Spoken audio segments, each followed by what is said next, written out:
Muito bem, professor. Acho que esmiuçamos bem o tema sobre a pessoa jurídica, né? O mandante pessoa jurídica. Poderia agora nos falar sobre a procuração em causa própria? Vamos tentar. Procuração em causa própria é aquela que o mandante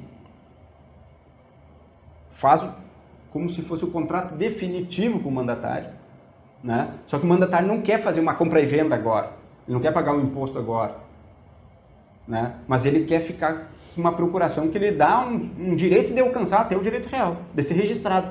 Procuração sendo registrada, percebam, é possível isso, tá? A pessoa não tem o recurso agora para pagar o ITBI, não quer pagar agora o ITBI, mas ela quer uma procuração, até para ela poder, se ela encontrar alguém, se ela for do comércio, se encontrar alguém que tem interesse em comprar esse imóvel de quem está comprando agora, né, de que ela se valha do mandato para não ter que registrar no seu nome. É possível. Então, a procuração em causa própria serve para isso. Só que é uma procuração especialíssima. Tem que ter expresso isso, essa peculiaridade, essa condição de ser um instrumento de mandato dessa natureza no seu corpo. Tem 2 dispositivos legais que regem essa matéria. Acompanhe conosco. Artigo 117 do Código Civil e artigo 685. 117. Salvo se o permitir a lei ou o representado, está aqui a autorização. É anulável o negócio jurídico que o representante, no seu interesse ou por conta de outro, em celebrar consigo mesmo. Então lá, salvo se o permitir a lei ou o representado. Então o representado já pode deixar autorizado que o mandatário faça um contrato consigo mesmo. Porque de regra não é possível isso. A pessoa, o mandatário transferir bens para o seu nome. De regra não pode. Agora, poderá se tiver essa cláusula específica da permissão da procuração em causa própria. Isso aí. Essa materialização de vontade do mandante autorizando o mandatário a transferir para ele, inclusive. Tá? 685. Conferido o mandato com a cláusula em causa própria, ou seja, entre aspas está na lei. Até é bom que o tabelião faça constar dessa forma. A sua revogação não terá eficácia. Já é uma exceção, inclusive, com a revogação do mandato. Porque era permissão do representado. Isso mesmo. E já veja que a sua revogação não terá eficácia. De regra, qualquer mandato pode revogar. Aqui não, em causa própria também não vai poder revogar. Tá? Nem se extinguirá pela morte de qualquer das partes. Outra exceção. O mandato de regra se extingue com a morte do mandante e do mandatário. Tá? Aqui não vai acontecer isso quando for em causa própria. Ficando o mandatário dispensado de prestar contas. Outra exceção. E podendo transferir para si os bens móveis ou imóveis, objeto do mandato, obedecidas as formalidades legais. Olha o que o artigo 685 nos diz. Pode transferir para si utilizando o mandato, tem que ter a cláusula em causa própria, observadas as formalidades legais. Ou seja, questão de forma pública, sempre, certo? Né? Aqui, remessa para o 108, tem que ter essa especificidade, essa cláusula, preferencialmente, entre aspas, em causa própria, citando o 117 e o 685, para ter absoluta transparência de quem vai receber essa procuração. Os poderes, logicamente, vão constar ali expressos, né? Permitindo o mandatário transferir para si, ficar com o imóvel em si, né? E daí a gente entra no problema. Para registrar essa procuração no registro de imóveis, o que os códigos de normas nos orientam, e até o 685 aqui, observadas as formalidades. Tá bem, então como é que funciona? Declaração de operações imobiliárias e CENIB. Bom, a CENIB sempre tem que tirar, né? Na procuração também. Essa está resolvida, tá? Para passar na procuração tu vai constar. Tu vai emitir DOI, o tabelião emite DOI quando lava uma procuração em causa própria? Não houve transmissão ainda? Poderá haver. Certo. Como é que funciona isso? Não deveria, né? Não deveria. Como é que funciona isso? Tá? Então, vejam que para operacionalizar é um pouco mais difícil, mas dá. Certo. A lei autoriza, então a gente tem que encontrar o caminho, encontrar meios. Como que funciona? Ou apresenta no registro de imóveis, ele vai fazer uma impugnação e vai para o tabelionato para fazer um aditamento ou uma reratificação, tá? Para incluir, pode ser aditamento aí para incluir, foi emitida a DOI, né? Em função do interesse hoje de registrar no nome do mandatário, né? A CENIB talvez possa ser possível até tirar uma informação mais atualizada, porque pode ter até uma indisponibilidade entre a lavratura, a procuração e tentativa de registro, daí não vai registrar, tá? Mas vamos fechar aqui as dificuldades.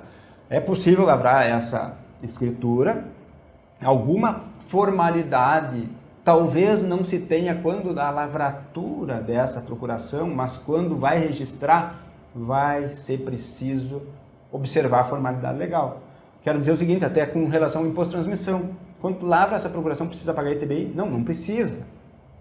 Na lavratura dela não precisa, mas para registrar precisa. E daí? Vai precisar voltar no tabelionato para fazer um aditamento? Alguns registradores vão exigir isso, outros não. Outros vão aceitar apenas a guia. Tá? Então, para demonstrar para vocês que é possível se valer disso aqui, e alguma dificuldade talvez se encontre, mas tem como superar. Tá?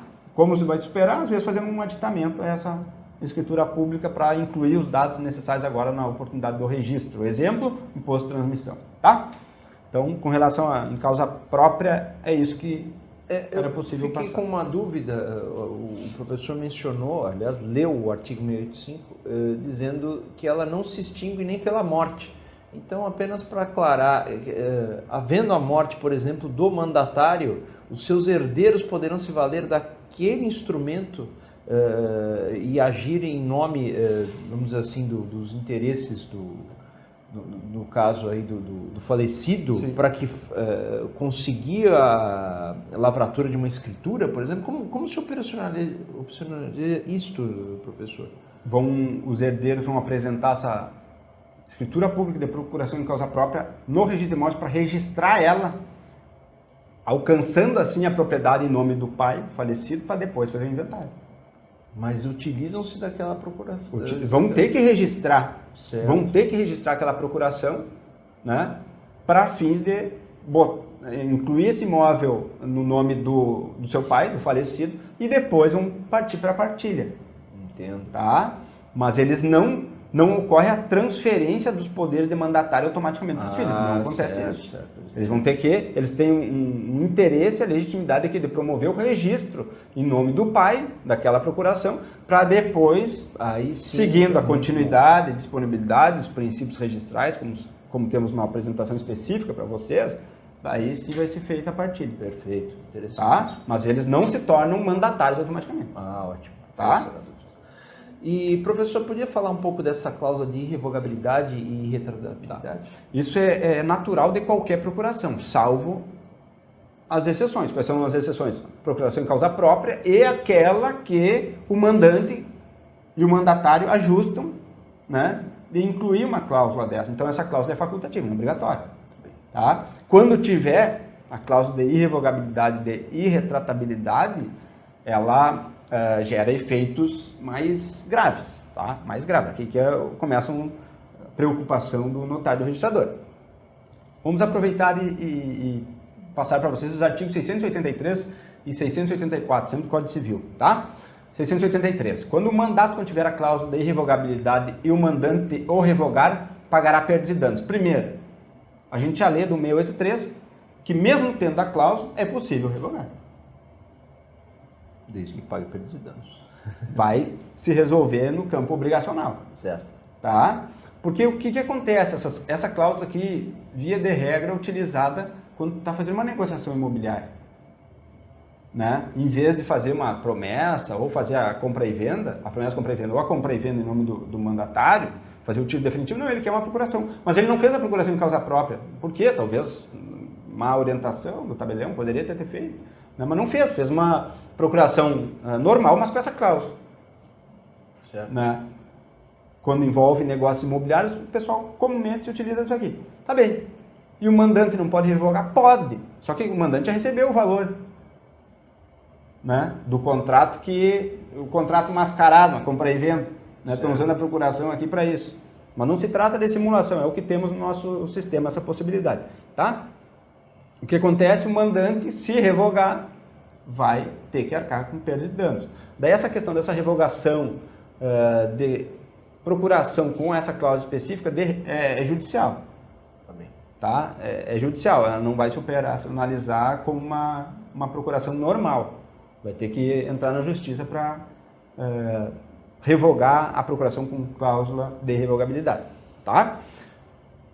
Adiantando aqui o artigo 684. Quando a cláusula de irrevogabilidade for condição de um negócio bilateral ou tiver sido estipulada no exclusivo interesse do mandatário, a revogação do mandato será ineficaz.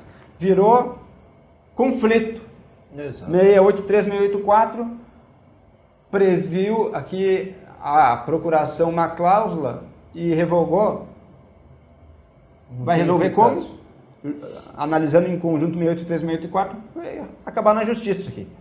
Tá? Mas é possível lavrar. Tá? É possível lavrar com a cláusula e é possível depois fazer uma escritura pública de revogação? Até é possível. Até é possível. Dependendo do código de normas, tem que verificar certo. Isso aqui, de onde vocês estão, em qual estado. Até é possível lavrar, porque o 683 autoriza. Né? Só que daí vai ter que ter nessa minuta de revogação de procuração com cláusula de revogabilidade, vai ter que ter a menção ali, de que os efeitos serão operacionalizados através do processo tal, tá? Através de um determinado processo judicial. Tá? Que por si só ela não gera o efeito dele esperado, que é a revogação. Tá? Ela precisa sofrer essa incidência aqui do processo. Tá?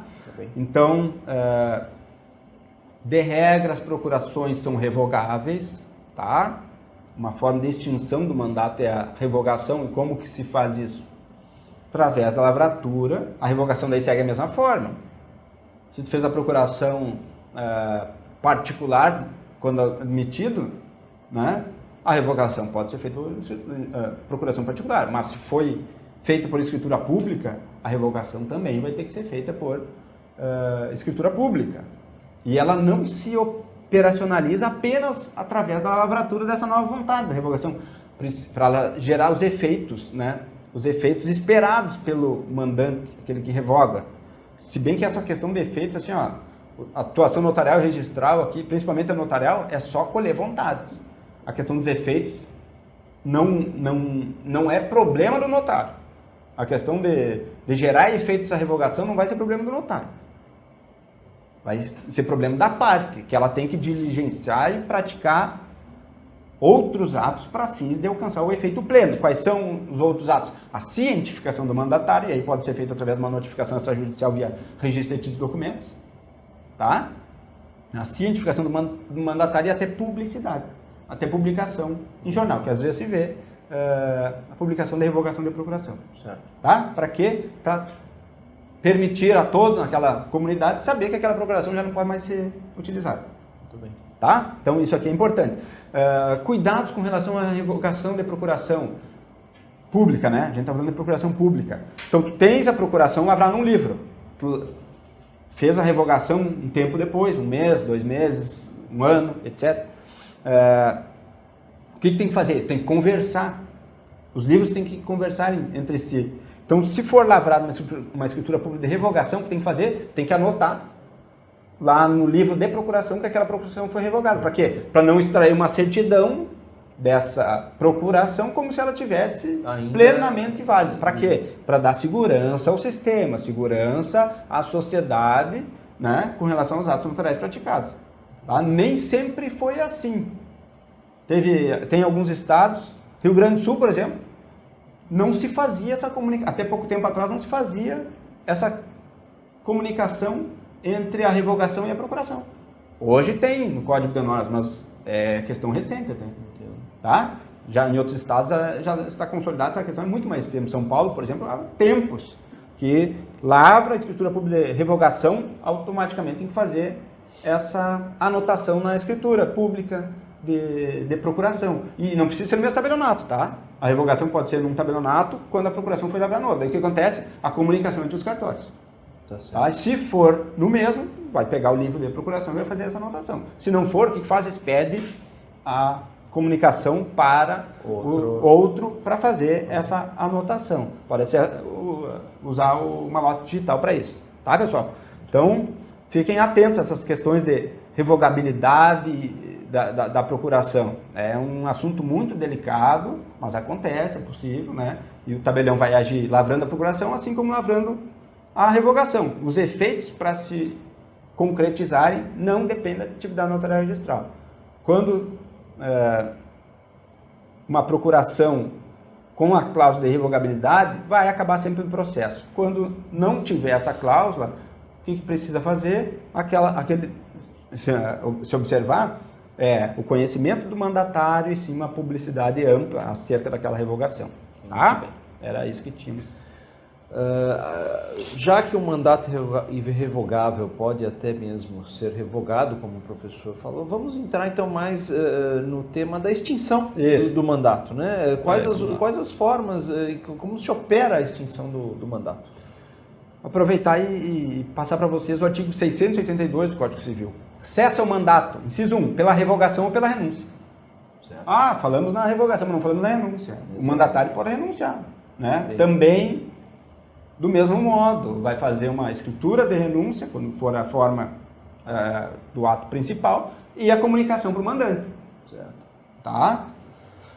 Inciso 2. Pela morte ou interdição de uma das partes. Vejam, a alteração daquela vontade originária, de regra, porque a gente já viu que a procuração de causa própria, exatamente. Né?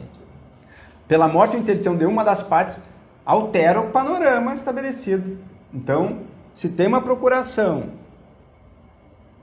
normal, não é em causa própria, não tem a cláusula de revogabilidade, ocorreu a morte do mandante, morreu junto à procuração. Então, às vezes aqui, as pessoas têm procurações arquivadas em casa para agir por outros e não cuidam isso. E daí acha que vai poder agir lá no futuro sem fazer o contrato principal. Aí é a dica, façam as coisas como tem que ser. Vão fazendo os contratos principais, tem despesa, bom, dá um jeito de resolver. Mas não fica com procuração, porque morreu, alterou a vontade inicial, vai ter consequências. E hoje temos o quê? Temos as centrais. As centrais permitem o acesso à informação se a pessoa está viva ou se não está viva. Né? Aqui, nessa questão da morte, não tem obrigação do registro civil comunicar tabelionato algum, a SENSEC, por exemplo, né? Para anotar nas procurações eventualmente outorgadas pelo mandante. Não tem essa comunicação em face da morte ainda. Talvez um dia venha a ser criado isso, mas ainda não tem. Tá? Mas como funciona?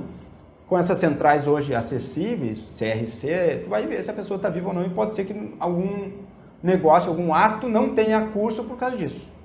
Porque o mandante morreu. Tá? Então fica a observação. Inciso 3º, pela mudança de estado que inabilita o mandante a conferir os poderes, ou mandatário para os exercer, ou seja, uma interdição. Né? Como estava lá no inciso 2, aqui, mudança de estado, qualquer mudança de estado que inabilite a pessoa, que altere aquele panorama inicial. E o inciso 4º, pelo término do prazo ou pela conclusão do negócio. Pode ser que uma procuração tenha prazo. Cuidado, pessoal.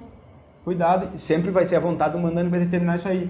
Né? Via de regra tem nos bancos prazo, né? Por causa da diretoria ali, seguido muda, os procuradores mudam, seguido a pessoa foi demitida, etc. Né? Então, tem que cuidar disso aqui. De regra não tem prazo, mas se tiver tem que observar.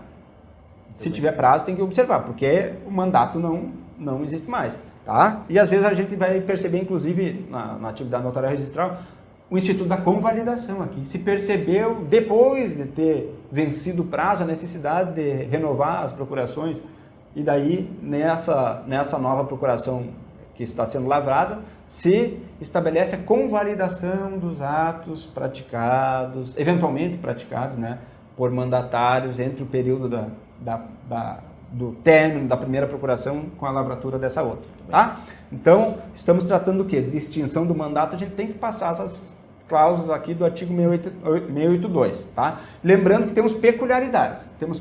Sempre tem alguma exceçãozinha dentro do sistema, a gente tem que conhecer, tá? Quais são elas? Principalmente, artigo 674, ó. Embora ciente da morte, interdição ou mudança de estado do mandante, é quando o mandante morreu, deve o mandatário concluir o negócio já começado, se houver perigo na demora. Quando que vai aplicar esse artigo 674? Por exemplo, sabe que o mandante não está bem de saúde e ele vai vir a faltar em seguida. E daí o mandatário corre no cartório, né, junto com um comprador, para utilizar aquela procuração. E já geram aqueles atos iniciais preparatórios para materializar, para lavrar aquela escritura pública. Já pagou, inclusive, até o imposto de transmissão. Certo.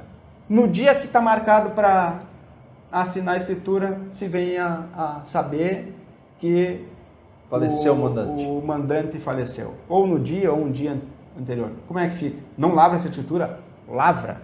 Lavra essa escritura. Por quê? É para concluir aquele negócio já começado. Certo. Tem prova material aqui do imposto, os documentos necessários preparatórios para lavrar a escritura pública, certidões, etc. Né? Prova material existente para demonstrar que o negócio já tinha começado, o que autoriza o tabelião a concluir aquele ato. E daí, essa procuração, ela, por um período, além da morte, por pouco período, né? Não dá para utilizar essa regra aqui para 2, 3, 4, 5 meses ou anos depois. Não existe. Não existe. Tá? É para o negócio já iniciado, a materialização daquela escritura definitiva. Tá? Bem interessante a aplicação desse artigo 674. Vai acontecer um dia para vocês.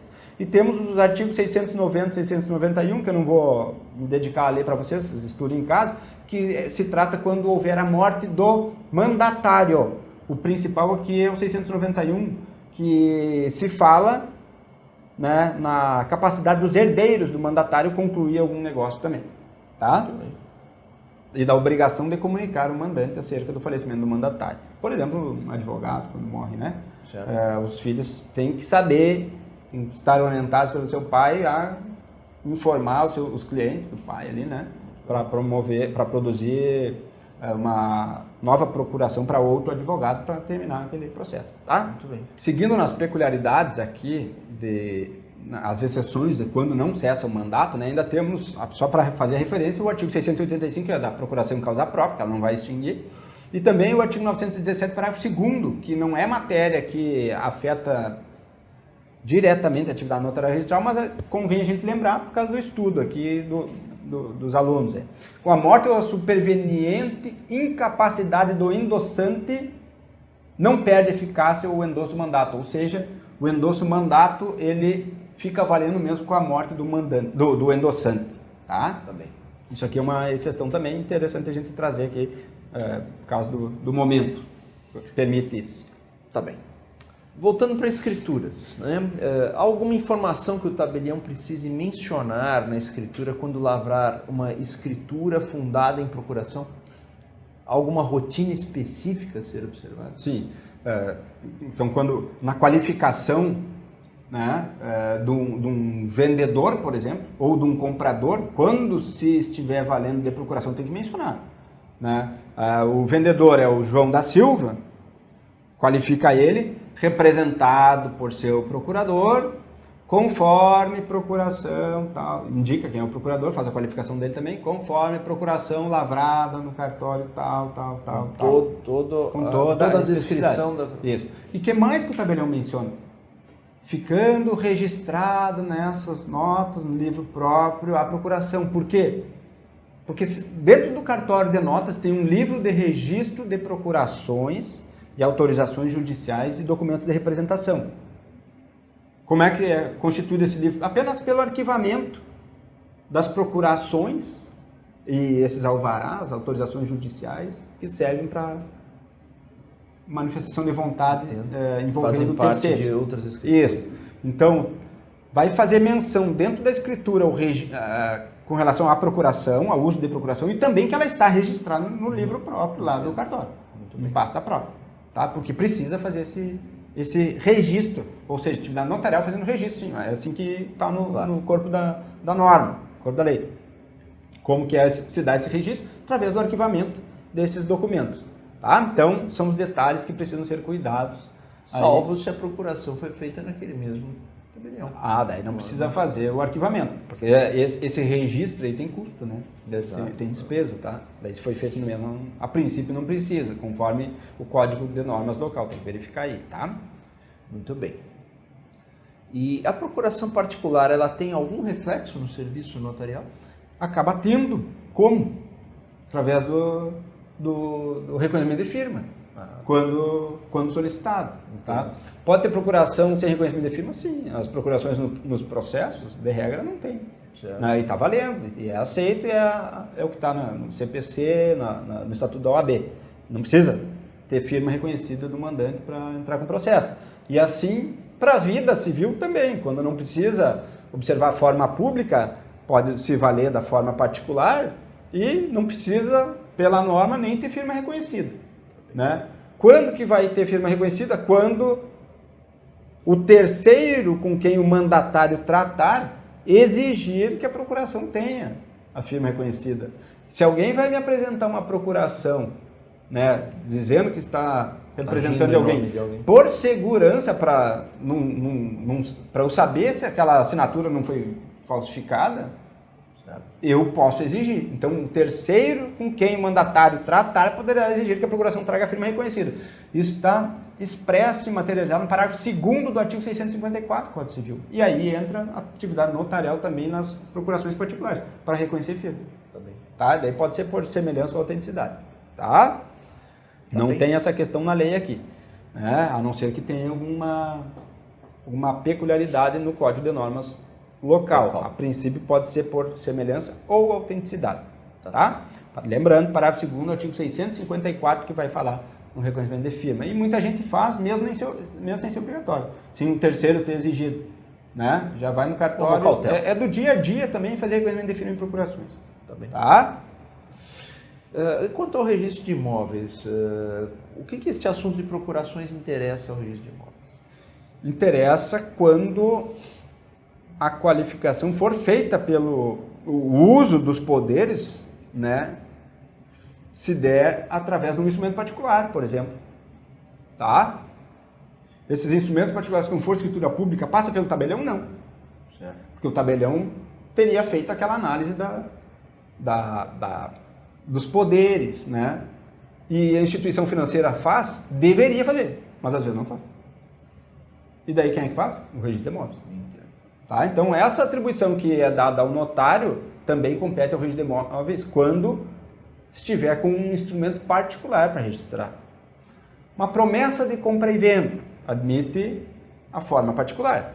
Já vimos, tem uma apresentação específica para você sobre promessa, compra e venda.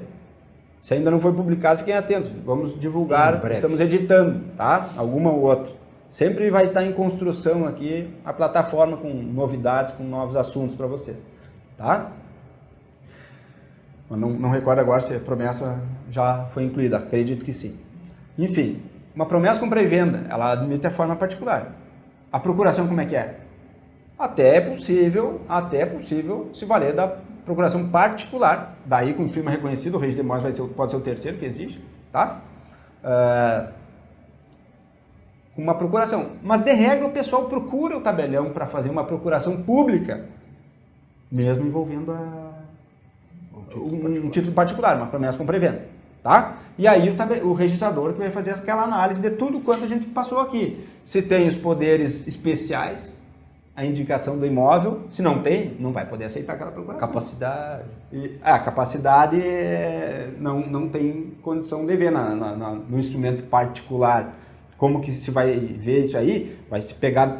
Documentalmente. Isso, documentalmente, né? Eu vou pegar alguns estados até vão exigir certidão atualizada do registro civil para fazer o registro de um contrato. Outros não, outros dispensam certidão atualizada. Por exemplo, certidão do registro civil, eu falei, uma certidão de interdição e tutela, para ver se a pessoa, aquela pessoa que está dispondo do imóvel, né, ela está no uso da sua capacidade plena para fim de passar aquela procuração, tá? Até lembrando, tem estados que exigem essa certidão para fins, a certidão de interdição e tutela para fim de elaboratura de uma procuração imobiliária.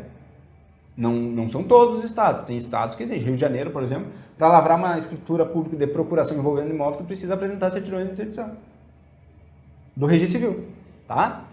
É uma cautela interessante, tá? Mas tem estados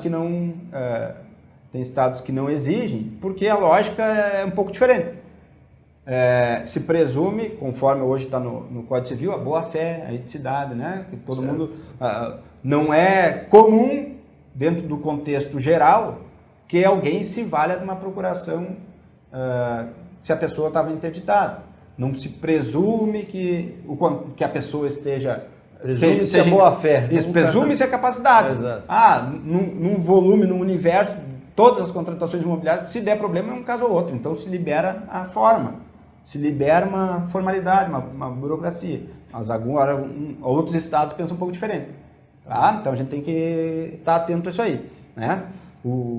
A maioria das situações para pensar estruturalmente aquela atividade naquele contexto ali da curso à boa-fé, ou a maioria está fazendo coisa errada, eu preciso ter um mecanismo de freio, né, de contrapeso para evitar fraudes. Tá? Nosso direito permite isso aí, esse controle. Tá? Então é essa atividade que o Registro de Imóveis faz envolvendo as procurações. E também o que faz? O arquivamento, pode ser feito numa pasta própria dessas procurações envolvendo as pessoas jurídicas. Quero dizer o seguinte, até dentro do contexto que hoje está estabelecido de desburocratização, interessante até que os códigos de normas sejam alterados para incluir isso, né? E mesmo que não tenham sido alterados, é possível aplicar o que a gente vai passar aqui agora. Nesse contexto de desburocratização, é possível que o Registro de Imóveis tenha uma pasta de arquivamento das procurações para evitar os atos repetitivos de determinadas pessoas jurídicas, instituições bancárias, né, que todo dia estão apresentando um contrato dentro do Registro de Imóveis para registrar ou para cancelar uma alienação fiduciária, uma hipoteca, não tem que fazer prova por cópia autenticada daquela procuração a cada vez, a cada título. Tu arquiva uma vez dentro dessa pasta, né? E essa pasta vai permitir o Registro de Imóveis, digitaliza, fica constando dentro do sistema informatizado do Registro de Imóveis, né? Que aquele CNPJ, aquela pessoa jurídica concedeu poderes para determinadas pessoas que estão agindo no dia a dia para evitar repetir provas, para evitar o Registro de Imóveis ter milhares de atos idênticos, claro, né? Milhares de atos idênticos, cópia autenticada, tem que autenticar procurações, imagina, às vezes tem umas procurações grandes até, né? Tem que tirar a cópia autenticada de cada procuração a cada vez que aquela pessoa, que um banco vai agir, não faz sentido isso. Não. E hoje tem que abrir, a atividade notarial registral tem que estar atenta a isso, não pode começar a correr riscos, e está correndo risco, tá? Então, dentro desse espírito de desburocratização, vem bem o Registro de Imóveis que arquiva isso, não fica fazendo qualificação negativa, sempre pedindo a materialização de novas procurações, tá? Ele arquiva lá e faz o controle que é prazo, né? Certo. Se venceu o prazo, meu amigo, tem que apresentar uma nova procuração para arquivar lá, para continuar tendo curso aqueles negócios, tá? Tá bem. Para finalizar, alguma peculiaridade sobre as procurações que interesse o registro de títulos e documentos? Vimos notas, vimos imóveis. E para concluir, então, dentro do RTD tem o artigo 158 da Lei 6.015, que ele vai falar que para registrar uma procuração precisa ter firma reconhecida. Tá? Então a gente viu de regra, não precisa ter firma reconhecida, a não ser quando um terceiro assim solicite, né? Mas para registrar uma procuração, que é possível dentro do RTD, por exemplo, uma procuração particular, pode perder ela a qualquer hora. Então tu registra ela no título de documentos para tu alcançar mais segurança. Certo. Mas para registrar no RTD vai precisar da firma reconhecida, atendendo o artigo 158 da Lei 6.015. Muito bom. Muito obrigado, professor. Eu que agradeço a oportunidade. Excelente a aula. Fiquem atentos a novas aulas que vão ser inseridas na nossa plataforma. Continuem conosco e tenham bons estudos.